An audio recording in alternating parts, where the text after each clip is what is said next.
all that our president is doing through the advice of the hawks of NDC is to set a third-term agenda for his leadership.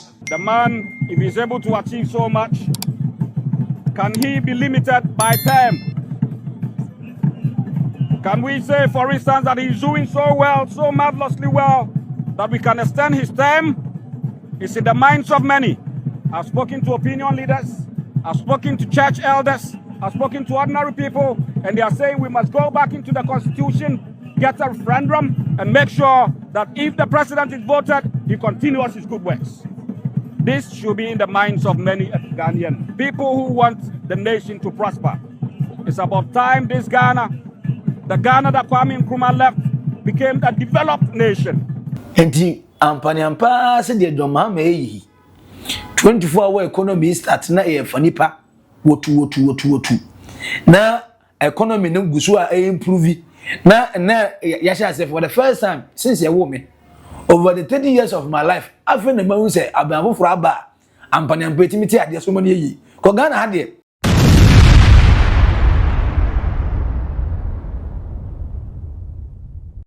Assembly riba, assembly besi. Na minim news ahwe obepe. Me na metie na nka mepe because asema ma bohu dawura. Na ase Ghana some momentum bi ama mani age ho.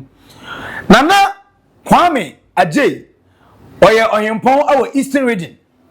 Na di obi anim no se eba NPP administration na nadran kwa akofo ado ayayaya. Okomo omoteti bi mana na do pa no ho bi. In fact, ebeduru mre na do na fa program bi ase ayen for mo sorry na mtia no. Mo sorry. O kaseti ase na enso ye ne ba ben. Ope obi na o see the NPP administration enkoyi a na ile oni motintima. Na o se enti mo ba behwe na democracy nti John Dramani Mahama ofre kunya suko. Papa ya o ye ni na yakobo say general mosquito ase edun katia the chairman edema NDC papa no say owobika titi obika titi owobi kire eti also obeka na kura no once and for all as a Ghana for atwen say NDC for me make almost time because hey abronye aleje say Mahama kura ko Cote d'Ivoire all because of a third term minority in parliament or leader Alexander Afenyo Marcus can be say as a Mahama person pam get to talk on then ye opomo wi a then ye third term na any do so MPP before bebre aka bi and I say look at you say asa no obeka na nokre amanyi na ya ende no wey a naked truth our old boga trends subscribe like it na share mo nua eso enya bi hwe na Kwame Ajay ese owonsam mienu onim se NDC ni NPP abepi mu agotia about we no ba ye by election ya onim se about one be kona wie na se sumie so ompe watimi waka me bia he de sisi wo e friends aye wase west wa gono mo mfa bi ma ha history de omo so sanse mu no so aye vote na mo pe mo ndi mu vote na mo nko na we no ka say enti yanka na kura se Ghana fu the last 8 months they don't the money Mahama aye no I own presidented. Ebi si Ghana da. Enti ye behwe sa na the constitution. Ni ama the John Dramani Mahama ye nyina no. Awie say or end no. Oko. Na ni ba ofra sa be se na. O se de bi on ti ase. Enti Ghana fo ebia emra so. O so ne ahemfo akasa. Ahemfo se papa no de o ye no deserve third term. Oni Alois fo akasa. O se papa no de o ye no deserve third term. Oni asofo so akasa. Asofo ese papa deserve third term. One omo etimamfo esu bebre adi ngomo omo se John Dramani Mahama, John Ababiu, John Kwame Nkrumah, John ese hia so to aso third term. Enti se say na de na be constitution na decide am na nye ya na tire constitution. O se ono de e ka ono nko a NDC for constitution mo amend na John Dramani Mahama third term no onko. Now my question is this. President Mahama is doing well so far. My expectations are even going to be overwhelmed because I hear of the big push. The big push means that $10 billion is going to be pumped into our economy, into creating jobs, into a fast and accelerated development of this country. The $10 billion is going to be what Kwame Nkrumah would have done if he were alive today. And what is he going to do? They are going to build motorways around Accra. They are going to build motorways around Kumasi, motorways around Techiman, motorways around Takoradi. All the old roads are going to be fixed. There will be jobs for the people. Now, are we the ones to be thanked for him coming back to do all this? No, we should be thanking him rather. And I want this to be in the minds of many a Ghanaian. The man, if he's able to achieve so much, can he be limited by term?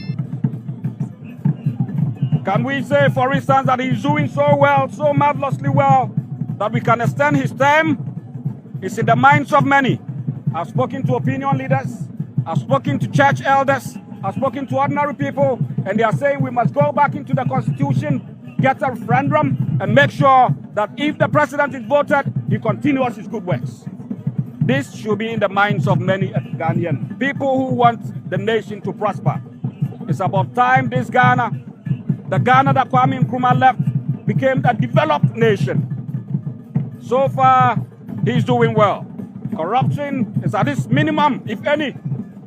As of June 4th, I know that the AG, the good old master brain, Dr. Ayini and his people are doing so well. There are about 33 cases that are being brought against prominent people.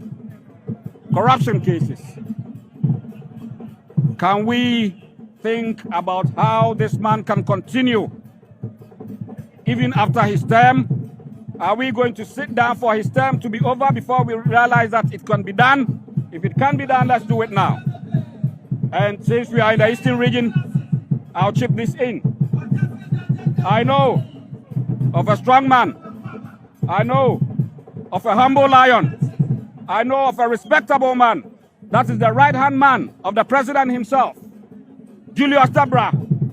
I know if the president should get the chance to come back again and make Julius Tabra his running mate, this country will be in a continuum of great development and prosperity. When say, asemi ase ya do too much.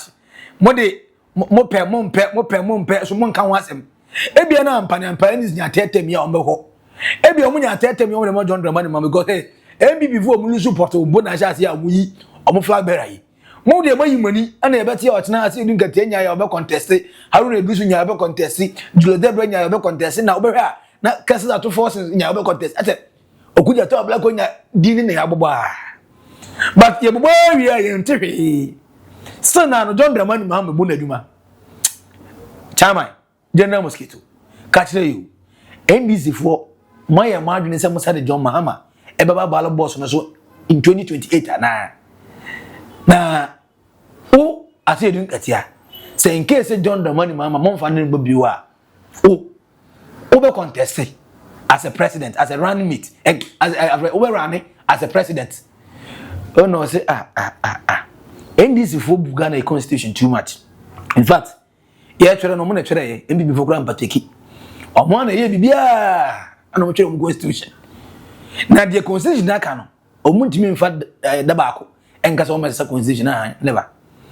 So omo di ebu constitution nti no. They are not willing to change anything. Omo nko amende hwe mo bia nko tete bia. Enti we Ghana ni mon kan che nana Kwame Ajay say nana one hwam why your consultation na ye kama yenya ya nanka ye ne saa se de Ghana for do na ape but yenya ya adwene se be ne saa na umbusa na se onu anga se obe contest o se o se merane na meti wa o se merane but one confirm it you know Johnson ase edun katia on confirm se obe contest and non contest but me ka say ni nansen ni public appearance yi smell say papa no e ambition. But ose Ghana for modern na so obi wo suro bi woni mu say John Mahama eba be power drunk na obe pretend the NDC assistance now in your margin that. Are you going to put Mahama back on the ballot in 2028? They say that that's what you are scheming to do. Who says so? A lot of people are saying that. Okay, then go and ask that lot. No, so that's what, because you are the chairman of the party. Can you say to us today that we have you are not never run our party in ways that conflict with the national constitution? And we don't intend doing that. We will stick by the tenets of the constitution. Is Johnson Asedu Nketia running? I'm sitting down and you're asking me whether I'm running. Johnson Asedu Nketia, NDC, National Chairman. Papa ne say Bibia case close. There, I want for adwene yo mo na enna mese ni na case close. Enti Ghana for say mo na. NPP minority leader Alexander Afenyo Markins. O allege na wa allege no esi prove. O say John Dramani Mahama sacking of judges ni na. We be the papa so yen ni na so be so ko tetem. Enti Chief Justice Gertrude Araba is about to no there. Obeso yi maami to kone to no kone. Na oso ono ani Chief Justice be si ho. Owi a judges ni ba ko nso ya wa point yi. Nyini na ne botaye ba ko pe. Se de be ye ono John Dramani Mahama. Obese Ghana constitution. 2/3 in parliament omusa sa ka wie ye. Ghana for mawu. Term agenda John Dramani Mahama e wonani so. E wonani so na o ka chere mo se mo nya careful. Papa ni din a wa ye a on kasa nyina no. Bone ayi tirimuma. All that our president is doing through the advice of the hawks of NDC is to set a third term agenda for his leadership. They think that by packing the judiciary, there will be a smooth road for that third term agenda. Were we not in this country, where even 2 Supreme Court nominees, after going through vetting, and were supposed to take their approval at the plenary, the same NDC said, by adding 2 more judges to the Supreme Court bench, Nana Addo was packing the courts? Was it not the same NDC where that criticized the proposal to even nominate for appointment 5 more judges to the Supreme Court? And as a result, no further step was taken by the Judicial Council. What has changed? We leave it to the good conscience of they themselves. But I want to tell them that we will not relent. We, in Parliament, will hold their feet to the fire and fight for the ordinary Ghanaian. Please join us 5 a.m. on Monday the 5th of May on this peaceful demonstration. Thank you very much. God bless our homeland Ghana and make it great and strong. Abra John Dramani Mahama Ekoshia Singapore president. Taram and I say David me man na me woman no democracy adwuma ya to aba edi yi omampani asundwe nko a de wonte na wase court wo ho pe the constitution ne ka no otim de ko na o contest wo ye bi pen ya bi atie ne pen enti Ghana the democracy enyini yiye pa ententem so pa enti Ghana be the leader all the other African countries ko ano ehwe no edisua de na amanfo keka say obetima asesa na ententem so de or pay investors akwa Ghana amama invest ama Ghana for ntuma prefra but the time no so 2028 only John Dramani Mahama we disappointed sorry uncontested enya ade obehu nanim e wo ballot paper no so enya ade all contested amana yiyi or respect the rule of law or respect Ghana constitution and the constitution can say a president can be a president for 2 terms. The 2 terms no ebeso 2028 eso wi a one Ghana ni bia ni asem bi ogwagwa enafu enti obeja Ghana ho say olipa ofro eso mfa ni nyansa ni nimde ene amomupa emeto aso emu Ghana the onim ni say or fix the fundamentals foundation na atetia pansan no oye ni ye e de amagana oye ni ye wi a di aka no ene se omo di akire ba no omo ntimi mesesa no di ne code of conduct oba umpe abe compulsory obeye wanya Ghana for be kasa ene se appointees e declare asset umpe obeye so timi the ministers system ministries e di ye Ghana di oye ya untimi meka so be for 120 130 ministers what the heading Ghana for be question so obi timi the 60 e be fix ade na ya say na kura wi a no you can do better reduce it and the so e be standard abeda ho sa 24-hour economy kickstart ye na ye investors no mo ba there's no way say o man penifu from eba na obe na adwin say hey David munya na monko debi onye na adwin say Ghana for mre nti ono de ne bota nya na say office ye fundamentals na maye na onim say Ghana for ye onim difo a o metima beto aso de amaye na we na ebu say o nti ampa se de Mahama eyi 24-hour economy start na e fanipa wotu na economy no gusu a improve na ya sha say for the first time since you wo me over the 30 years of my life I feel na ma say abanfo for aba ampani ampetimiti ade so mani yi ko Ghana ha de ye de be one price ma go nyina no wo ye dan mo pa bibia nya soft no ye so nte da but for the first time amanfo 30 niam so meaning say it was well ko na nim over 2-3 years you bet me hu say amanfo 30 niam so mo na mmom no ye behwe we ni na nya ka say otama so 4 years na so sa akọ kwatana se na yenkofo ni pa foforo ye nim se ono so be matrama kwa efo ni bia na onso aba beteki over na amanfo obuze o the reason why Mali Niger ana ne Burkina Faso after say some crofo miensan ye ku abeji Mali Niger Burkina Faso si wono Mali grad the political parties no oguni na ana say debi Africa cannot follow the white man democracy Burkina Faso Captain Ibrahim Traoré o say democracy ni kwa wana de ba nya brofia sa democracy favor mo over 100 and 200 and 300 years of democracy into omo no say omo decide based on democracy omo they can build the foundation of the country and see what that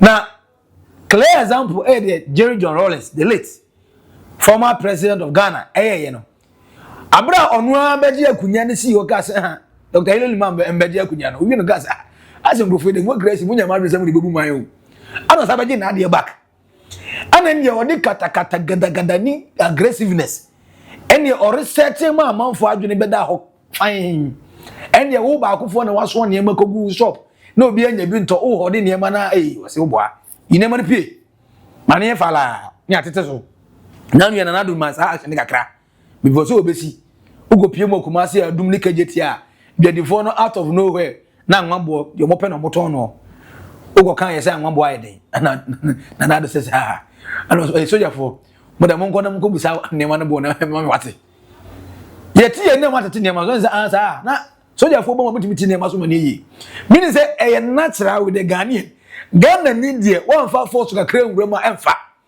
who dey say democracy ka me ka bi when I say taxi drivers for yi trotro drivers for yi obi enim say fu so te monte so ukwa boso kan ne ma so nte miwa omuntu ayi fe mu da because of aboso kan ne ma wo omatum bia na ye fu odi but edu so monte so am say aboso kan ukwa boso de okunu fu adana ne moto aburo back 400 Ghana first na 900,000 na moto ndo kono ba ko 7 Ghana ne 5 Ghana and na aburo bo so asa ba 400 450 ne 500 no and na so da so ndo kono 7 cities obeka to se moko boy den debia Ghana ni be shift blame ni akoto be foforo because onye na adwene se wo ka bia ma na ka bi die sa na beba dem no military action ka kra bia edu be bia driver for so monte so soldier for di wura mu se di ma ya panya ona na ma fa cha se tiom fe so am say na se monte so sei na mo ho nkire mu na mbaye okay na mbaso wa bia adan na mo fa mo pente so